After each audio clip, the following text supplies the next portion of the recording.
Hi there, Rafael Gonzalez here from Caddy and Gonzalez. As always, hope this finds you well.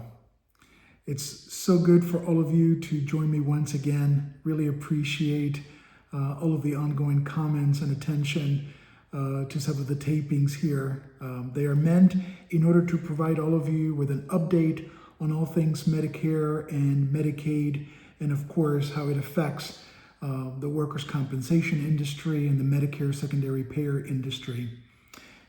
If you listened to my presentation yesterday, you already know that the Affordable Care Act saw about 1.5 million folks sort of do away with coverage, cancel their coverage to Affordable Care Act. That's as a result of subsidies having gone away as December 31st of 2025. So it looks like an average of about 114% increase in monthly premiums from about less than $900 a month to over $1,900 a month for Affordable Care Act coverage.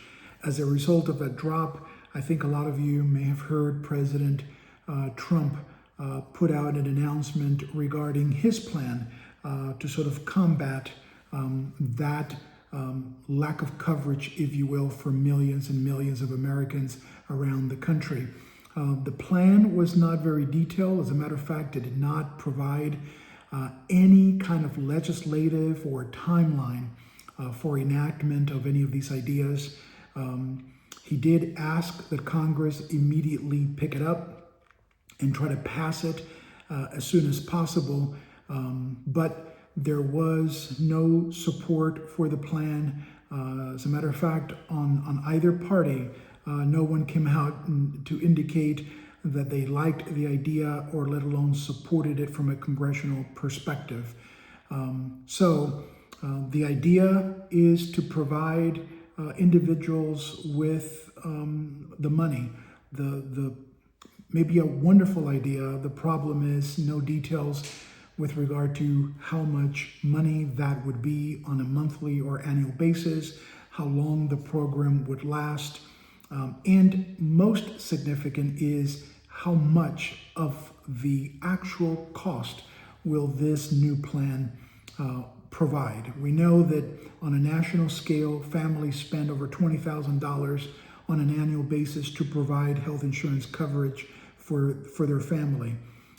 We know that the cost, right, of the Affordable Care Act has been significantly less than that.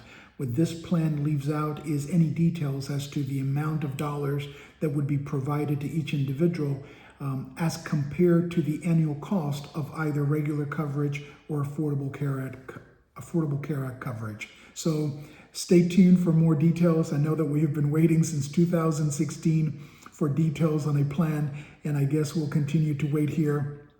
Congressional Budget Office, which always does a study on these major changes, has not come out and indicated that they will be studying this anytime soon. So we're still waiting for a plan that makes sense to the American taxpayer. As always, my very best. Thanks.